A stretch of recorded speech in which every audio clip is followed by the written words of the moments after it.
dar início ao nosso grupo de estudo. Vamos ler a página de preparo do livro Fonte Viva de Emmanuel por Chico Xavier. Diante de Deus. Pai nosso, Jesus, Mateus capítulo 6, versículo 9. Para Jesus, a existência de Deus não oferece motivo para contendas e altercações. Não indaga em torno da natureza do eterno. Não pergunta onde mora. Nele não vê a causa obscura e impessoal do universo. Chama-lhe simplesmente nosso Pai. Nos instantes de trabalho, de prece, de alegria e de sofrimento, dirige-se ao Supremo Senhor na posição de filho amoroso e confiante. O Mestre padroniza para nós a atitude que nos cabe perante Deus. Não pesquisa indébita, nem inquirição precipitada, nem exigência descabida, nem definição desrespeitosa. Quando orares, procura a câmara secreta da consciência e confia-te a Deus como nosso Pai Celestial. Ser sincero e fiel. Na condição de filhos necessitados, a Ele nos rendamos lealmente. Não pergunte se Deus é um foco gerador de mundos ou se é uma força irradiando vidas. Não possuímos ainda a inteligência suscetível de refletir-lhe a grandeza, mas trazemos o coração capaz de sentir-lhe o amor. Procuremos assim nosso Pai acima de tudo, e Deus, nosso Pai, nos escutará. Graças a Deus. Pai, aqui estamos, Senhor, reunidos em Teu nome, a suplicar a Tua presença, a suplicar as Tuas bênçãos, a suplicar as Tuas vibrações. Inunda-nos, Senhor, com as vibrações de paz. Permita, Senhor, que o estudo da tarde de hoje possa nos ser útil, Senhor, possa nos auxiliar de alguma forma na nossa caminhada evolutiva. Auxilia-nos, Senhor, com o amparo de orientadores espirituais sérios e sábios, que possam nos envolver numa atmosfera que estimule o nosso aprendizado, que estimule o nosso amor ao próximo, que estimule o nosso crescimento. Pai amado, fica conosco hoje e sempre. Graças a Deus. Então vamos lá. Corpo mental, meio e fim da evolução espiritual do ser. Ao contrário do tema da outra vez, o estudo é bem diferente. Eu fiz até Este trabalho objetiva contribuir para a conscientização da importância do corpo mental na evolução do espírito. Apesar dos exaustivos trabalhos realizados por André Luiz e por Jorge André com o mesmo, o fato é que ele é ainda um grande desconhecido nos arraiais doutrinários, sendo citado muito raramente e minimizada a sua importância. Entendemos que a exata compreensão do papel do mesmo no processo evolutivo do espírito, desvendará uma série de questões que permeiam as hipóteses sobre a evolução da alma, como o fato da jornada evolutiva do espírito não ter fim, bem como nos ajudará a compreender o porquê da impossibilidade da teoria da queda dos anjos de Pietro Baldi Rustem. Preciso aí fazer algumas correções aí, mas a minha ideia, ela está enraizada numa análise feita por estudos que eu realizei sobre corpo mental, a partir do momento que eu li no Evolução em Dois Mundos que o André Luiz dava o aval de que ele existia. Eu comecei a fazer uma pesquisa sobre corpo mental e rapidamente percebi que o tema, ele trazia uma abordagem espírita, mas a origem do esclarecimento sobre o corpo mental era era teosófica. E existem diferenças da visão teosófica da visão espírita. Isso, de certa forma, intimidou os espíritas a trabalharem com esse termo e essa nomenclatura. Só que o que eu pude perceber é que a visão espírita clareia a visão do corpo mental. Que aí, vamos partir da questão seguinte, né? Até porque a gente está gravando. Eu sou espírita, então, para mim não é mistério a mediunidade. O contato com os espíritos, ele existe, não é cascão. Então, a partir daí, a doutrina espírita tem o que dizer sobre a questão do mundo espiritual, porque isso nem estava na minha ideia de falar, mas eu acho que é bom deixar essa diferença séria, clara. Por quê? Porque para os teosofistas, o mundo astral, o mundo espiritual que a gente conhece, você fica lá um tempo rapidinho. Teve um pensamento bom, você ascende para o mundo mental, entra no Devakan, se encarapaça numa concha e fica lá 100, 500, 1000 anos.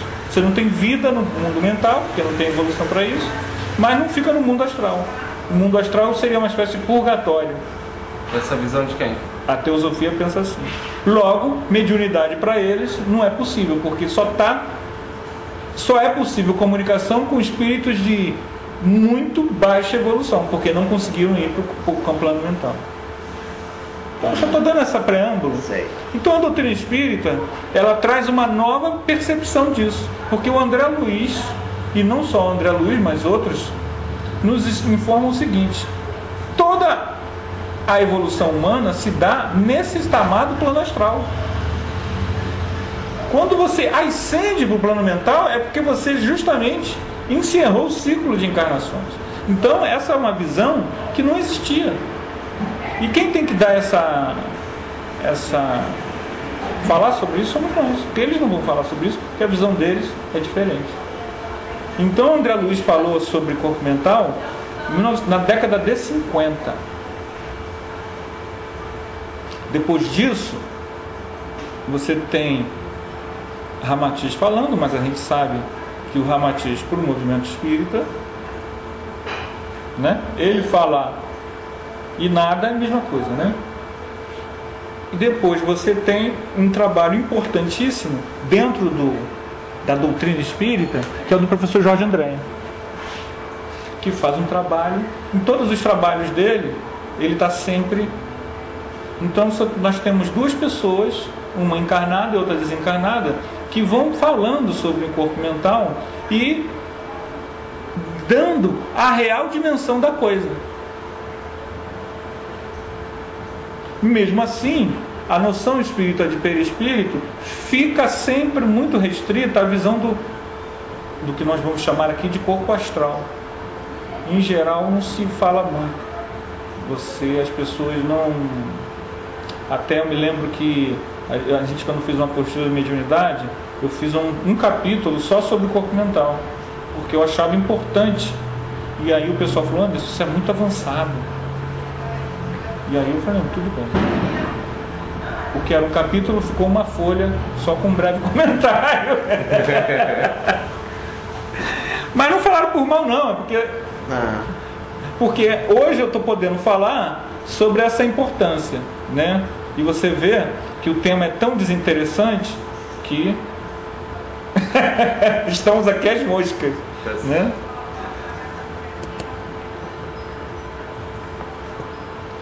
O Espiritismo mostra que a vida terrestre não passa de um elo harmonioso e magnífico, de um elo no harmonioso e magnífico conjunto da obra do Criador. A vida terrestre é um elo. Elo quer dizer o seguinte: vamos pensar numa corrente. Você está no meio da corrente, você é um elo. Você não é o início e você não é o fim.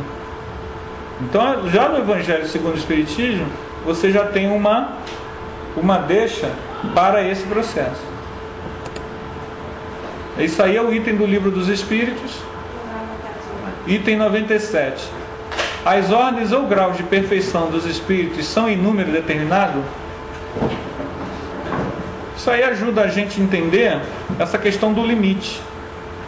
São ilimitadas em número, porque entre elas não há linhas de demarcação, traçadas como barreiras, de sorte que as divisões podem ser multiplicadas ou restringidas livremente. Aquele outro estudo eu já tinha falado, comentado, que na teosofia eles dividem tudo em 7. São 7 planos de evolução, cada plano de evolução tem 7 subplanos, são 7 corpos e por aí vai. Na verdade não é assim. O número de planos, ele não tem limite. Foi o que eu estudei. Eles não têm uma... Mas vejam bem, eles estão errados? Não. Eles não estão errados. A questão aí não é de erro. Por quê? Até no livro Cidade no Além, a autora Igorina Cunha, que é uma espírita, os instrutores deram lá para ela e tudo, ela desdobrou, ela põe 7 planos. A FEB lançou um livrinho agora, que agora eu esqueci o nome, ele botou lá 7 planos. Há uma tendência. Isso vem de onde mesmo, você falou? Quem criou essa ideia de 7 planos? Olha, eu não sei a origem, porque até onde eu sei, quem já fala disso desde o século XIX é a teosofia. Agora, como a teosofia, ela na verdade, ela até pode ser um tema no futuro, né? Mas que 7 planos são esses? Como a teosofia, ela é diferente da doutrina espírita, porque a teosofia, ela... Depois vocês vão me dar um desconto, hein? Tá bom. Ela, ao contrário da doutrina espírita, ela vai lá no passado e pega a ciência antiga, a sabedoria antiga. Então ela pega estudos dos platônicos, da Índia, do Tibete, e faz uma salada de fruta, e aí os clarividentes, a Blavatsky teve um trabalho que a gente sabe que é mediúnico, mas que eles não dizem que é mediúnico, né? Que eles chamam de... E ela escreveu um livro chamado Doutrina Secreta. Então eles falam de 7 planos, tá? Mas na visão... No próprio espiritismo, é porque, digamos assim, o espírita não se refere a essa ciência mais antiga, nada, mas muita coisa que fala já tinha lá. O que o espírita fala que, assim, a gente vai ler e acha que é uma novidade do espiritismo, não é. Não, exatamente. É isso. Eles só não citam isso, mas a gente também tem essa... E os espíritas mais eruditos, aqueles que gostam de estudar, acabam indo e conhecendo um pouco da sabedoria antiga. Né? O próprio Kardec, ele põe os precursores lá da doutrina espírita, Sócrates e Platão, né? Essa pergunta aí que você colocou, é interessante que nós espíritas, quando estudamos a escala espírita, que vem logo depois, né, a partir da 100, e esquecemos dessa questão. Que isso é didático. E que isso é didático, é isso. Eles ficam muito presos às 3 ordens. Exato, como se fosse a Bíblia. Isso é uma didática para que você possa... Por isso que eu disse, eu comecei falando, a teosofia está errada? Não, é uma didática para compreender a realidade. Como eles se aprofundaram muito, através da observação clarividente, eles mapearam o processo.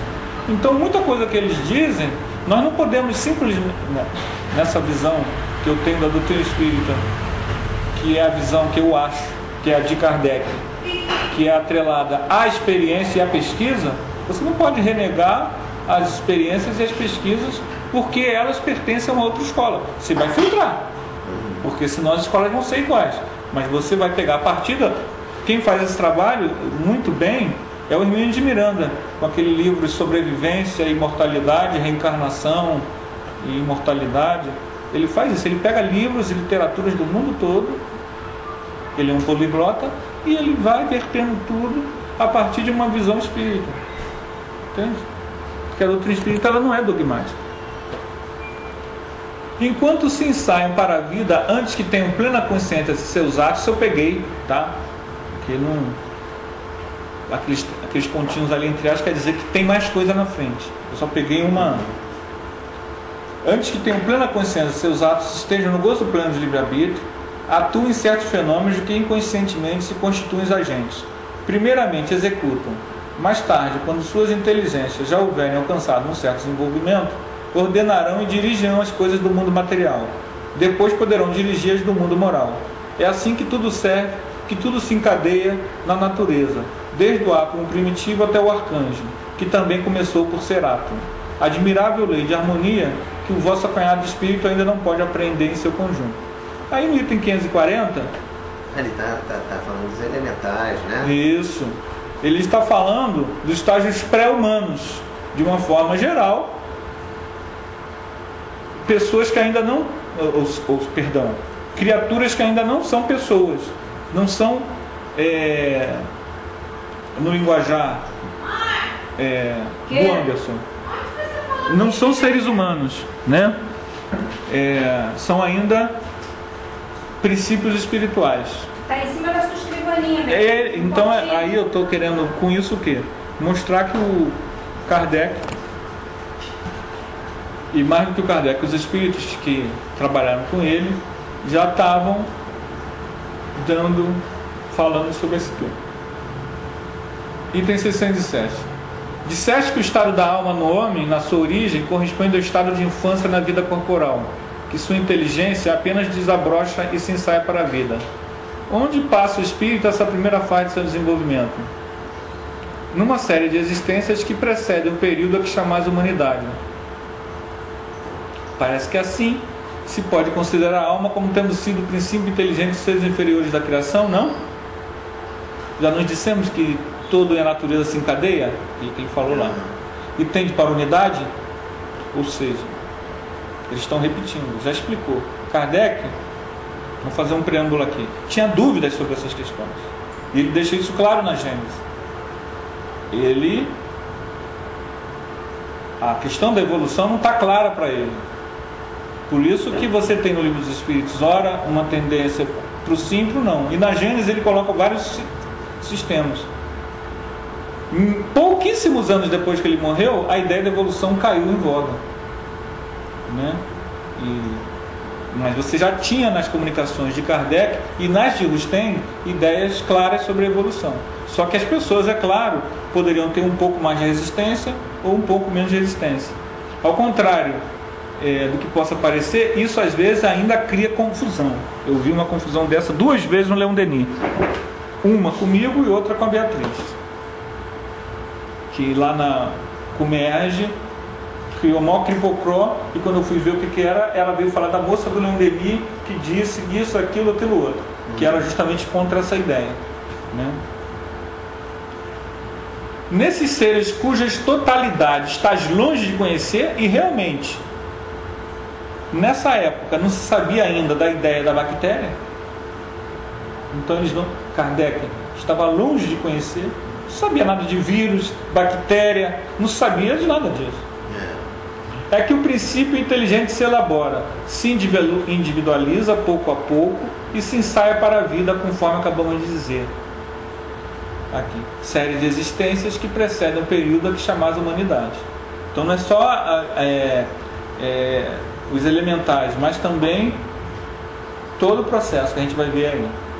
É de certo modo um trabalho preparatório, como o da germinação, por efeito do qual o princípio inteligente sofre uma transformação e se torna espírito.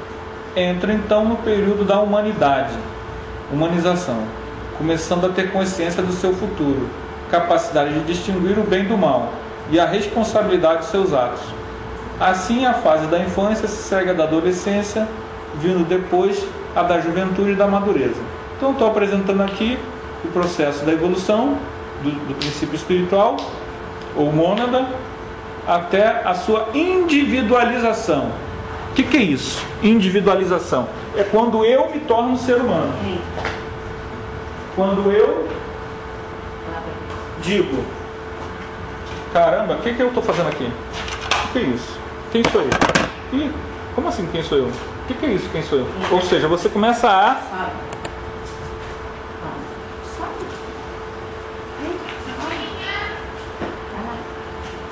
Porque eu observo no meu espírito e quando a maioria das pessoas, né, eu me incluo, quando está falando dessa parte da evolução, que o princípio inteligente ele vai estagiando, isso fica muito superficial. Pro mais leigo, né, eu sou leigo, mas para aquele que é mais leigo ainda, pra mim já fica meio assim. Você não é leigo, não. Vem com essa conversa. Não, como é que estagia? Estuda pra caramba, você é leigo. Eu sou leigo. Tem gente mais leiga. Eu tô aprendendo agora. Tem gente mais leiga. Então, como é que... Eu acho que não se dá uma... ênfase, né? Mas também, veja bem, as pessoas não querem, né? Esse que é o problema do público médio espírita. As pessoas não querem saber disso. Uma vez nós conversamos aqui, né, sobre o princípio espiritual, não foi? Uma vez? As pessoas não querem aquilo. A gente vai começar a estudar isso aí hoje, a partir da visão do corpo mental, que as pessoas não suportam. Elas não têm as chamadas estrias do corpo mental abertas para esse assunto. Então aquilo passa e é como se tivesse... Já viu o cavalo perto do lado do diamante? Ele não dá nenhum valor ao diamante, entendeu? É mais ou menos por aí. E assim, qual foi a viva da criatura humana, o perispírito, presidido com a orientação da mente, o dinamismo do casulo celular em que o espírito viajou da eternidade, se demora por algum tempo na face da terra em trabalho evolutivo, quando não seja no duro labor da própria regeneração. E assim procedeu, assinando tudo, para salientar que, atingindo a maioridade moral pelo raciocínio, cabe a nós mesmos aprimorar-lhe as manifestações e enriquecer-lhe os atributos. Ou seja, quando nós atingimos o estado de humanização, cabe a nós o trabalho de aperfeiçoamento.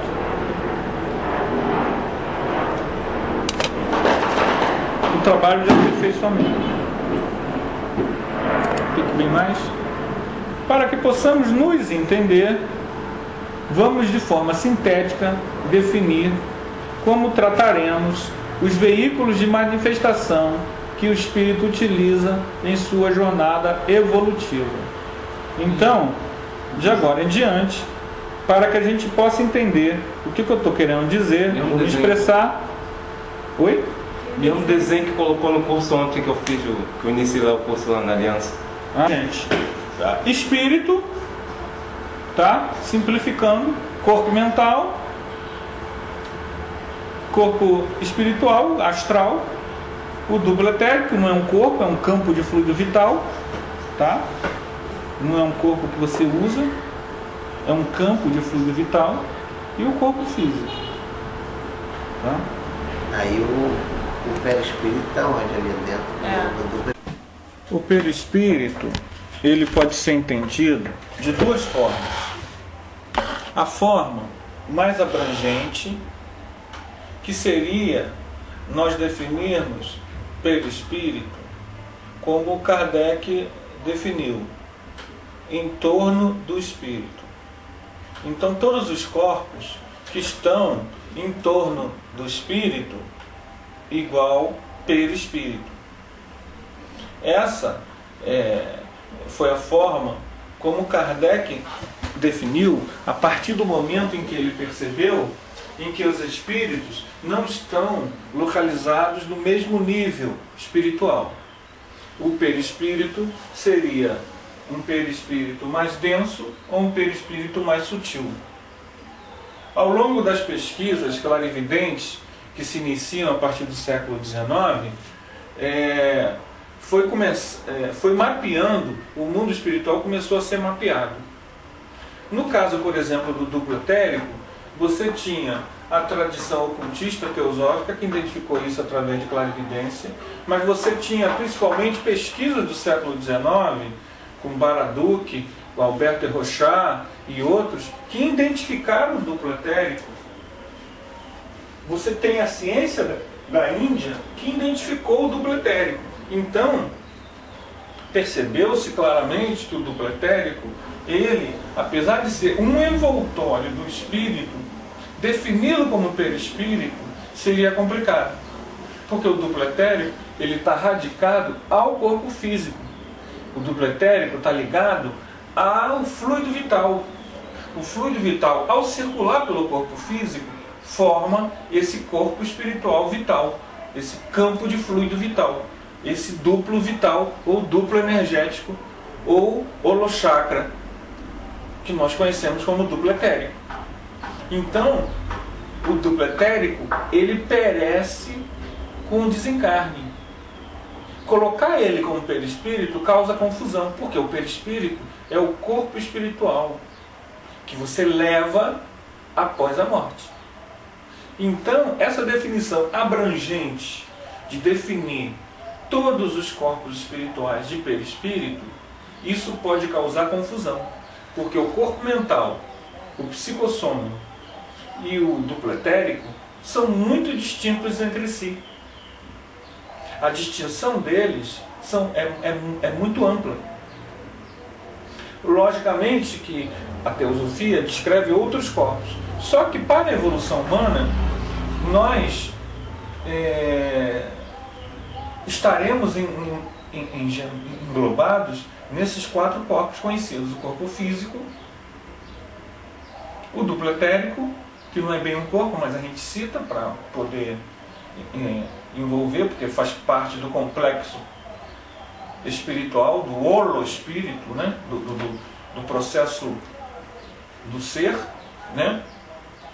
O psicossoma, corpo astral, que é, na verdade, o clássico perispírito, que é o corpo espiritual que o homem comum, o homem normal, vai envergar quando sair, quando desencarnar, é o psicossoma. André Luiz teve a feliz ideia de definir como psicossoma, para que a gente possa saber sobre o que nós estamos nos referindo. Se você está falando de corpo mental, é corpo mental. Ele é distinto do psicossoma, que é aquele corpo, aquele perispírito, que você vai vestir logo após a morte, durante todo o teu processo de evolução. Está radicado as emoções e os sentimentos. Também é conhecido como corpo astral, corpo emocional e psicossoma. É o perispírito como todos nós espíritas entendemos. O perispírito com forma humanoide, que você aparece com a tua aparência. E aí toda aquela definição clássica que Kardec nos explica na Gênese, no Livro dos Médiuns, se enquadra a esse corpo especificamente. O corpo mental, a gente vai ver mais à frente as definições sobre ele, tá? E o duplo etérico. Então, resumindo, o duplo etérico, ele é um campo de fluido vital. Ele ajuda na manutenção da vida.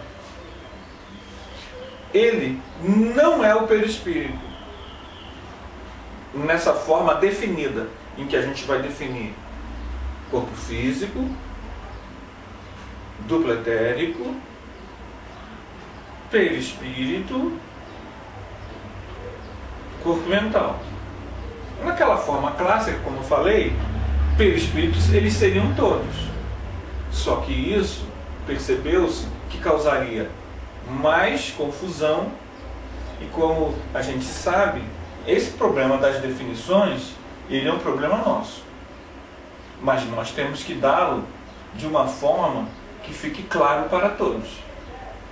Então, essa forma abrangente de envolver todos os corpos com o perispírito, ela é uma forma que cria mais confusão do que solução.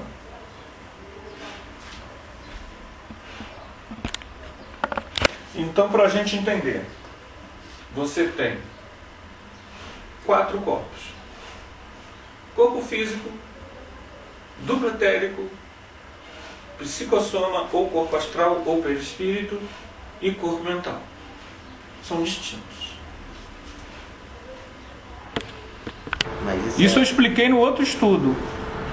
Cheguei até a fazer a volta das cebolas e tudo mais. Mas hoje está mais, a didática está melhor. Né? É mais propício, né? Mas isso assim, você está... Duplo etérico não é um corpo que uma pessoa, por exemplo, quando morre, ela vai usar. O duplo etérico é um campo de fluido vital. Isso, termina com a vida. Com a vida material. Por isso que ele não é o perispírito. Isso, então o perispírito... Mas isso assim, você está baseado na literatura espírita? Porque na verdade o duplo etérico, ele é outro tema que não pertence originalmente à doutrina espírita. A primeira pessoa que citou no Brasil, porque lá fora já se falava, os espíritos, o Antônio Freire, português, escreveu um livro sobre isso, da alma humana, que a FEB não lança mais. Ele fala sobre corpo mental e duplo etérico. Tem outro livro esse cara, não tem? Tem. Acho que o outro Ciência Espírita. Esse da lança. Mas esse eu não li. O da alma humana eu tenho e já li. O Ciência Espírita eu não tenho e não li. Então a gente vai trocar. E não, eu não troco. Só para esclarecer, o duplo etérico, ele entra no movimento espírita de novo com André Luiz no livro Obreiros da Vida Eterna. E no livro Nos Domínios da Mediunidade, quando ele vai falar sobre desdobramento, em que o Antônio Castro, o médium que faz desdobramento, capítulo, se não me engano, é desdobramento e serviço. Ele sai do corpo e sai grandão. E aí ele volta de novo e fica com tamanho, com aparência humana. Ele saiu meio disforme, porque ele estava com duplo etérico, ele estava lastreado de duplo etérico. O duplo etérico é muito citado na doutrina espírita por causa de uma confusão que as pessoas não fazem questão de corrigir, até porque não questionam isso. As pessoas chamam duplo etéreo, que é o corpo astral, o psicossoma, quando a luz chama, o perispírito clássico, que normalmente nós chamamos de perispírito. As pessoas usam o termo duplo etéreo. O próprio André Luiz, algumas vezes, vai chamar o duplo etérico de duplo etéreo. Eu lembro quando você me falou isso. Quando eu queria entender a diferença, porque colocavam diferença, né? E aí você tem um problema com a nomenclatura. A nomenclatura, nesse caso, não nos favorece. E muitos autores chamam o duplo etéreo, que é o psicossoma, o perispírito, de duplo etérico. Só que você, quando está fazendo... Aí complica a o duplo etérico faz parte do duplo etéreo. Eu acho que confunde esse termo. Por quê? Porque o termo duplo etérico, ele é anterior aos estudos espíritas. Ele não pertence à doutrina espírita. Ele tem uma definição clara do que ele é. Tem um livro muito bom chamado O Duplo Etérico, da editora Pensamento do Arthur Paulo. É um dos livros que eu estava estudando para fazer. Tá? E está lá muito bem o que é. Se você começa a usar o termo para outra coisa, você cria confusão. E se você cria um termo parecidíssimo, que é duplo etéreo,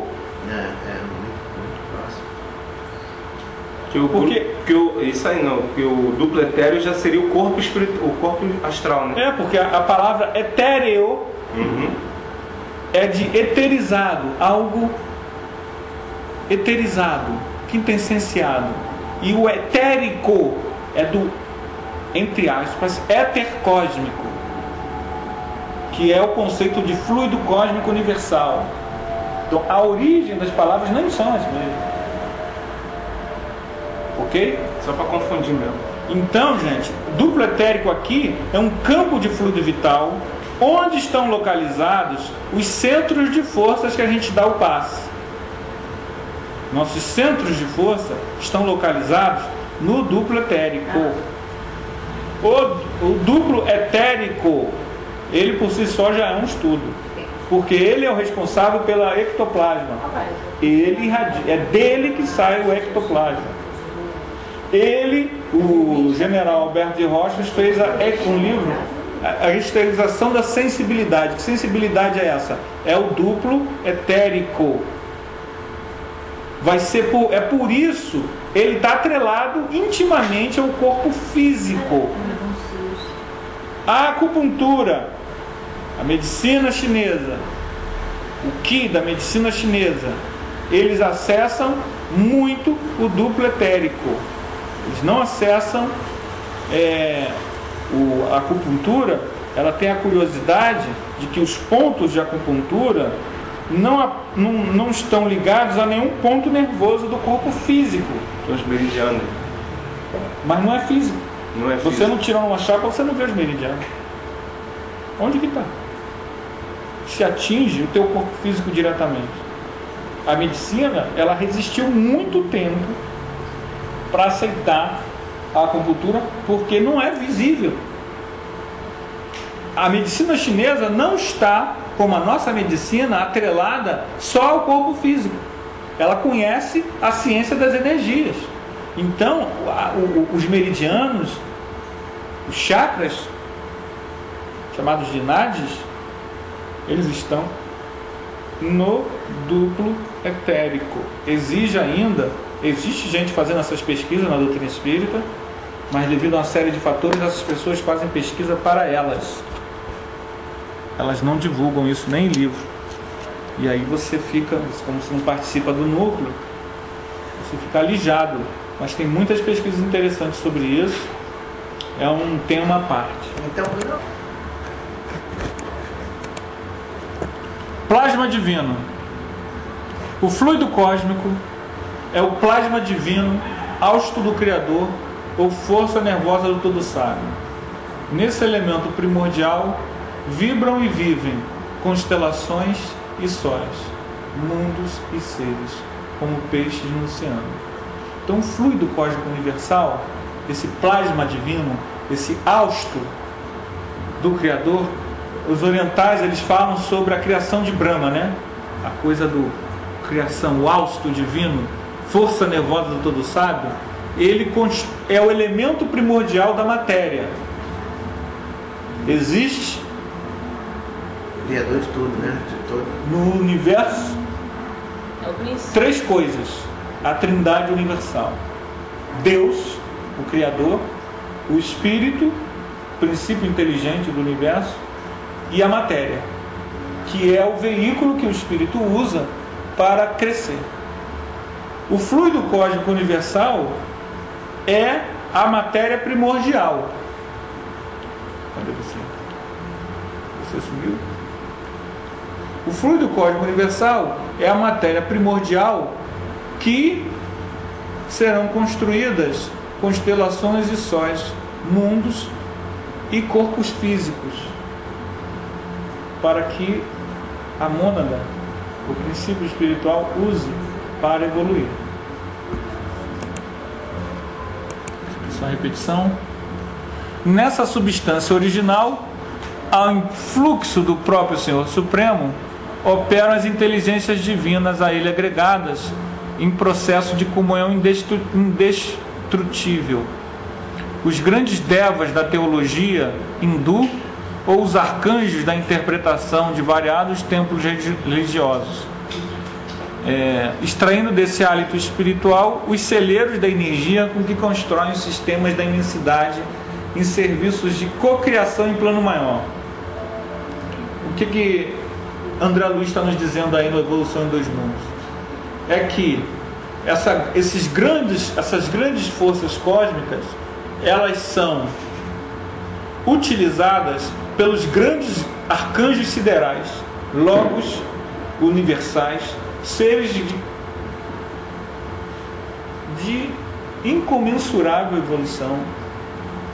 O Cristo não é um desses seres, deixa isso claro. Tá?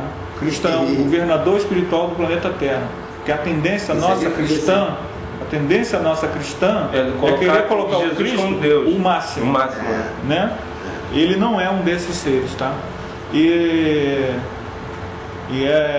Pode procurar aí que você não vai ver André Luiz fazer essa. E então o que acontece? O Cristo é o governador planetário do planeta Terra. Ele não é o criador, co-criador de universos, de galáxias e tudo mais. Mas ele já chegou a um grau de superioridade. Claro. Ele é o mais evoluído do planeta. Para ser o governador?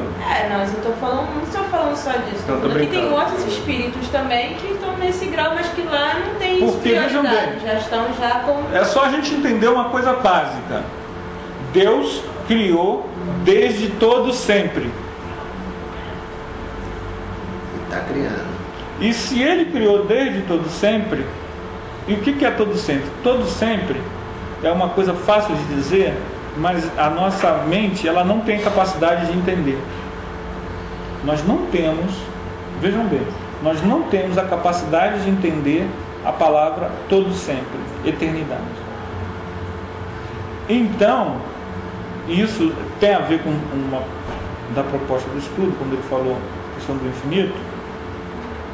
Desde todo sempre tem seres evoluindo. Então a escala evolutiva, ela não termina com a palavra espírito puro. Em geral, aqui o Edson está sendo tolerante, mas isso, em geral, estou falando várias coisas polêmicas aqui no movimento espírita. Mas não são polêmicas. Eu ia botar ainda Leon Denis falando sobre isso com muita lucidez, do grande enigma, só que era muita coisa. Não tinha como. Essa visão do Leon Denis é a visão lógica. E o próprio, no Livro dos Espíritos, você vai ter ele falando sobre o infinito, sobre... Deus não é alcançável. Ele está fora do jogo da evolução. Então, você não chega um momento que você para. E agora? Não tem mais nada? Porque Deus não parou. Ele é desde todo sempre. Então você tem desde todo sempre coisas para aprender. E olha que a gente você não para. Olha que a gente está estudando. Descansar, né? Você só para se você compreender completamente o Criador. E aqui fica muita visão do Cristo sentado ao lado do céu, direito do Pai, né? É isso. É uma visão ainda mitológica, que ainda nós temos, mas nós temos que pouco a pouco entender isso, que eu e cada um de vocês e a Luluca um dia vão estar dirigindo um país. Será o espírito mais evoluído, dirigindo entre aspas, tá? Será o espírito mais evoluído daquele país.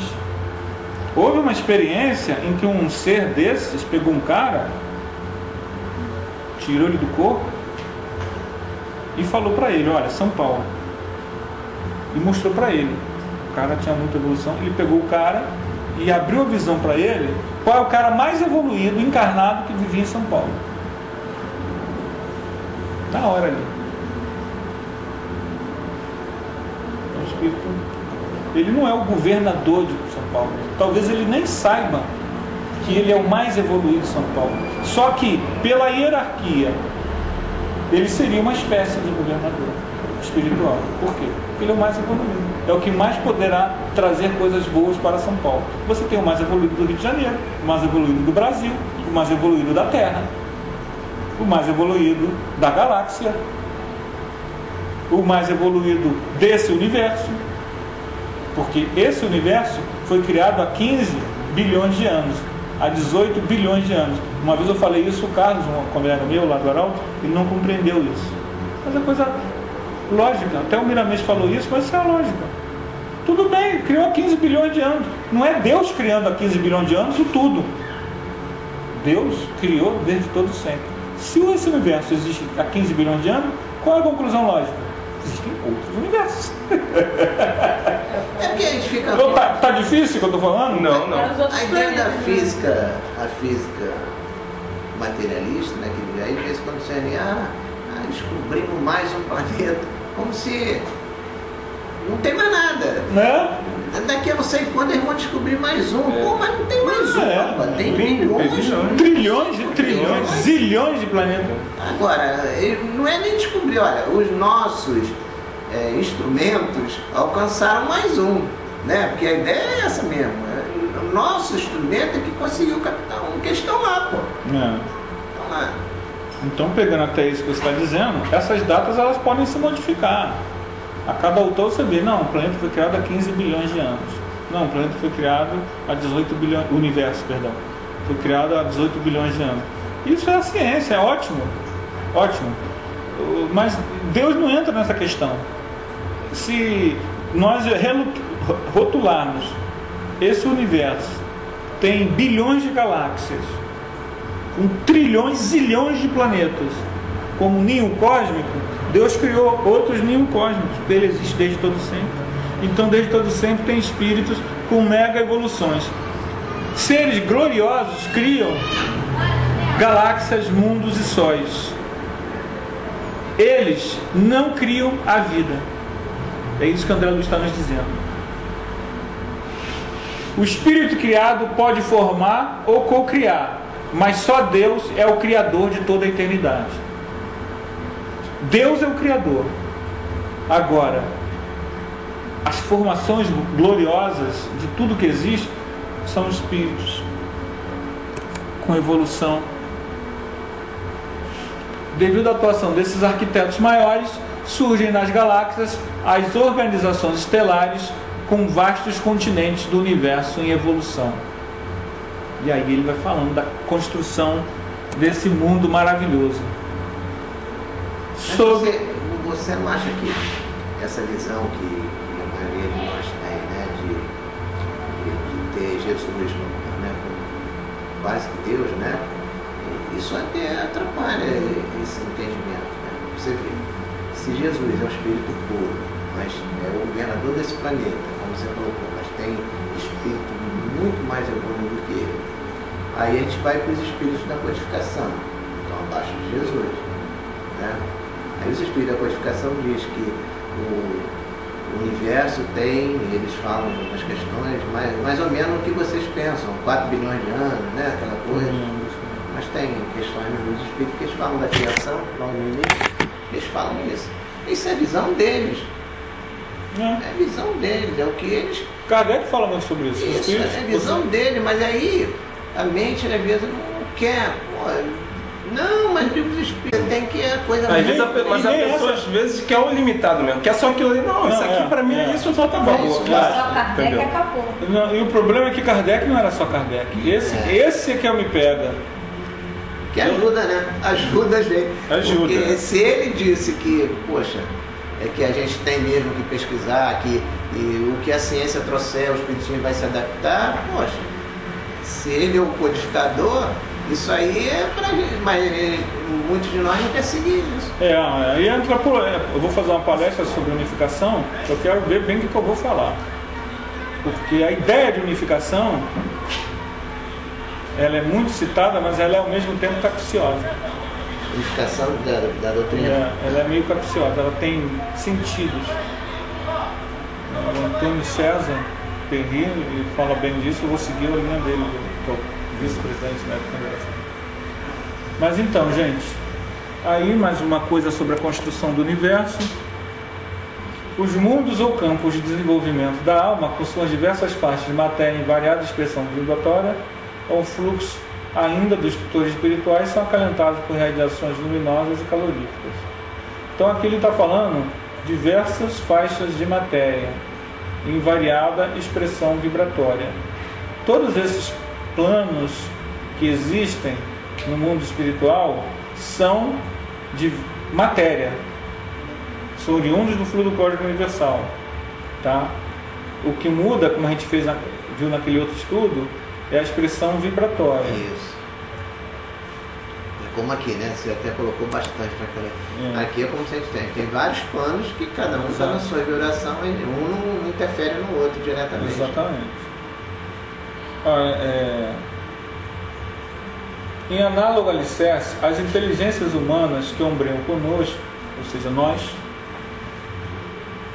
utilizam o mesmo fluido cósmico em permanente circulação do universo em plano menor, cocriação em plano menor, formando assim o veículo físico-psicossomático em que se exprime ou cunhando as civilizações que abrangem no mundo a humanidade encarnada e a humanidade desencarnada.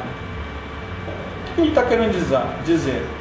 Nós, com nossos pensamentos, construímos, eu elaborei esse PowerPoint com o meu pensamento e conjuguei esse conjunto de ideias para falar para vocês hoje. Vocês, o cara pintou lá uma obra, a casa, você fez a sua casa, você está colocando as suas ideias na sua casa. Eu quero um quarto aqui, eu quero uma árvore ali. Alguém elaborou aquele teatro municipal.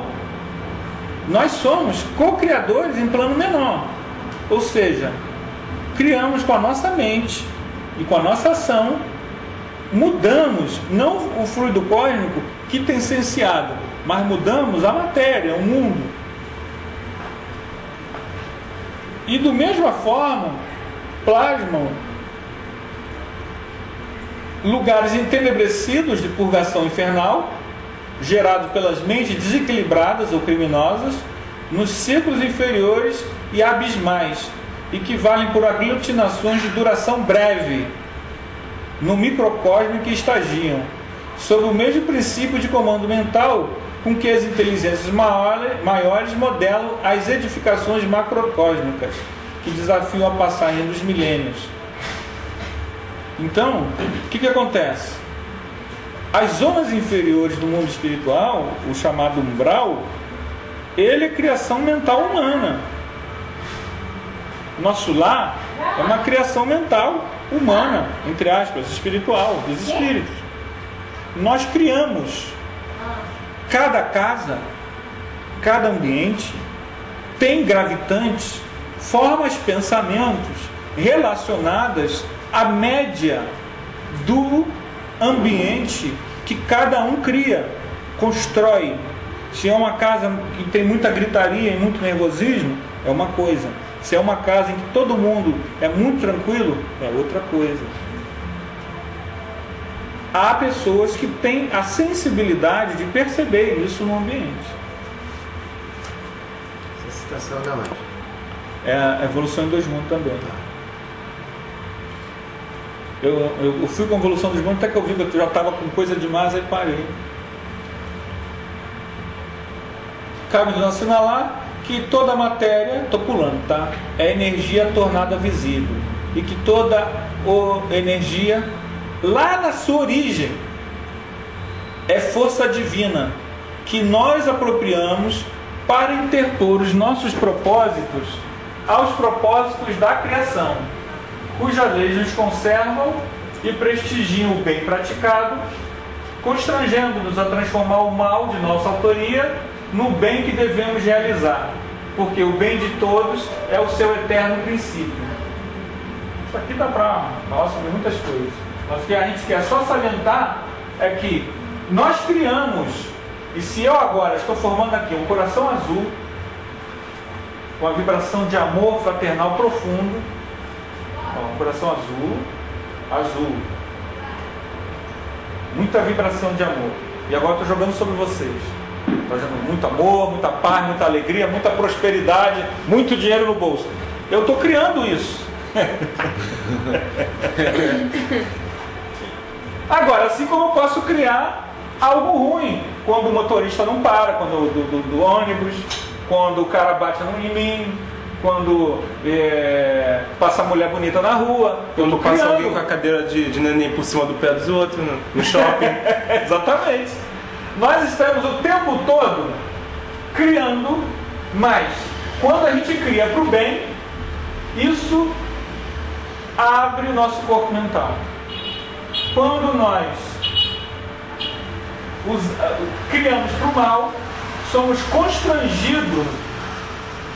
constrangidos a mudar a situação.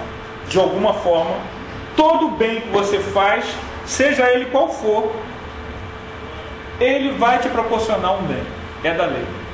Deus conta com isso, né? E veja bem, quando virá, fez o bem, terá retorno do bem. Só que fez o mal, terá também. Terá que desfazê-lo.